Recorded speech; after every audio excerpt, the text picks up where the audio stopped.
Good morning. This is KELOLAND On The Go with all you need to know in news and weather as you start your Sunday. We also have your Boredom Busters coming up, but first, our top story. It has been a historic weekend for South Dakota government. The state now has a new governor after Kristi Noem became the new Secretary of Homeland Security. Noem was sworn into office on Saturday following a 59-34 vote by the full Senate to confirm her nomination to the post. South Dakota's former governor is now in charge of a sprawling federal agency that is essential to national security and President Trump's plans to clamp down on illegal immigration. South Dakota political leaders are extending their congratulations to Noem. U.S. Representative Dusty Johnson released a statement following her confirmation saying, "Kristi Noem has always been a leader who takes action. That's why I'm happy she will officially be the Secretary of the Department of Homeland Security." South Dakota Attorney General Marty Jackley also issued a statement saying she understands the need to keep America safe, address immigration, and secure the southern border to keep dangerous drugs like fentanyl and methamphetamine from entering states. The South Dakota Democratic Party says Noem is not qualified to be in charge of the Department of Homeland Security. The party issued a statement Saturday saying Noem's tenure as governor of South Dakota has shown she lacks the ability to manage such an agency.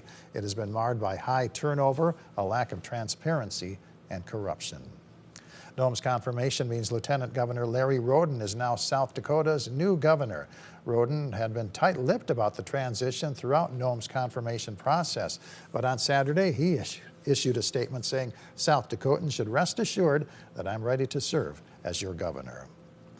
Roden's office says details of his swearing-in will be announced shortly. We'll bring you live coverage of the ceremony when it takes place.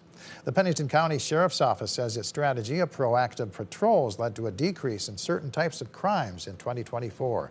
The Sheriff's Office credits its increased patrols with leading to decreases in stolen vehicles, burglaries, and sexual assaults in the county last year. However, they did see a 17% increase in aggravated assaults and a slight increase in assaults on law enforcement. The additional patrols also led to a 19% increase in DUI arrests. Let's take our first look at the forecast now with meteorologist Brian Karstens in the Storm Center. Good morning, Brian. Good morning, Perry. Good morning, everybody. Cold start to the morning in the single digits, but we'll be warming up this afternoon a little bit better today. High at 34 in Sioux Falls, mostly sunny skies. Lots of sunshine, too, for Mobridge, 37, 34 in Aberdeen, 37 degrees in Pierre, and 36 for Rapid City. Generally, winds again out of the west, northwest at about 10 to 20, but some higher gusts, especially in northeast South Dakota, where we have a wind advisory tonight. But that wind's going to deliver some milder air tomorrow, and we'll run down all the details on weather in just a couple minutes. Thank you very much, Brian. 3 new Rapid City businesses face promising financial futures after completing a program that mentors startups. Council, Optimus Go, and Host Happy Hour all graduated from the Accelerator program last week. Each agreed that this program helped them address challenges that come with being a new business. The biggest thing was finding a problem that people wanted to pay for. Like we talked about that today, and then being able to execute that at scale into a business that generates revenue and can employ people is really the end goal. The graduation was hosted by Wildfire Labs and Elevate Rapid City. Ski and snowboard races at Great Bear Ski Valley will benefit the Sioux Falls Area Humane Society. It costs $10 to enter with a chance to win a trophy and door prizes. Registration ends at 12:15. The races start at 1, followed by an awards ceremony. Regular skiing and snowboarding will be open to the public. Winter Crazy Days wrap up at both the Empire Mall and the Bridges at 57th Street.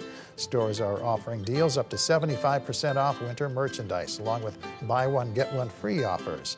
Stores at both locations open at noon. Check out a model train display at the Downtown Library in Sioux Falls. The display is courtesy of the Dakota Southeastern Division of the National Model Railroad Association. The hours are 1 to 3 p.m. It's the final weekend of the Downtown Burger Battle in Sioux Falls. 40 businesses are competing for bragging rights through Friday.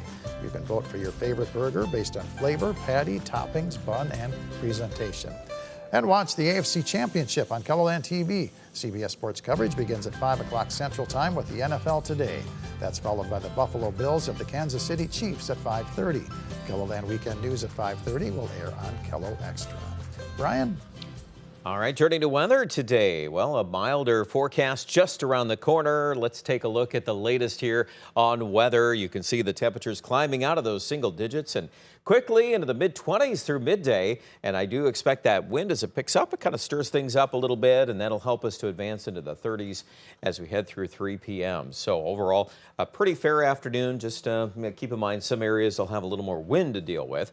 For the overnight, not as cold. You can see the temperatures after midnight getting back down in the low 20s, but I don't think we're going to drop a lot more than that. Near 20 degrees at 7 a.m. in Rapid City. And then look what happens tomorrow. We might filter in some clouds, maybe in the northeast, but we're going to take another jump on temperatures into the 40s throughout the vast majority of the region. Sioux Falls at least in the mid 40s. And with the wind out of the west-northwest, that's always a little catch, 15 to 30. So you will notice that difference again tomorrow. How about the rest of the week? Well, the wind forecast, yes, we'll deal with some of that each and every day, at least the next 3 or 4 days. You can see today they're at 10 to 20 in Sioux Falls. There's a look at tomorrow's wind forecast. A lot of those peak numbers are 20 to 30. That's pretty common there across the region. It could be stronger than that, though, to start the morning in the northeast around Summit. That's a notorious area that'll pick up those strong winds in advance of these warmer surges of Pacific air. And there's another example on Tuesday. We've got some 15 to 30 mile-an-hour winds. However, Sioux Falls, we have elected to go near 50 for a high. That's pretty mild. Normal high is in the upper 20s this time of the year. Wednesday afternoon doesn't look quite as windy. In fact, temperatures may be slightly cooler there, not by much. I think Thursday could also sneak in here, maybe close to 50 in Sioux Falls. And if we get the advantage of some light winds, that looks pretty good. We'll see maybe cooling weather this weekend. We have been watching a storm system to our south, and you'll recall a couple days ago we were talking about, maybe, just maybe, there's an outside chance that'll sneak farther north. I'll tell you what, though, at this point, I'm more on board with the idea that this thing goes south of us. It looks like most of the trends would carry it into Kansas. Rain snowmaker there. There's quite a bit of rain in northern Texas and Oklahoma, and you can see some of that snow on the backside. This is obviously cut off from any Arctic air, so it's possible there could be some snow into Nebraska and Iowa, maybe rain. It's not even a done deal that it's all going to be snow. And then next week, we kind of flatten out on the jet stream pattern. We do have the opportunity to start bringing in some colder air next week. So take this week kind of as a break on winter, because it will be that. 34 today, Sioux Falls for a high, 32 in Brookings. Your 7-day forecast, 44 tomorrow, 50 on Tuesday, 44 on Wednesday, 48 on Thursday. That's a really easy week here to finish out the month of January. Aberdeen in the northeast, mid-40s for tomorrow, mid-40s on Tuesday, and slight cooling on Wednesday. Overall, looks like a dry weather week and well above the averages. Here in central South Dakota, same story, near 50 by Tuesday, and also right around that 50-degree mark on Thursday. And I would expect Rapid City will fall right in line with all those temperature trends.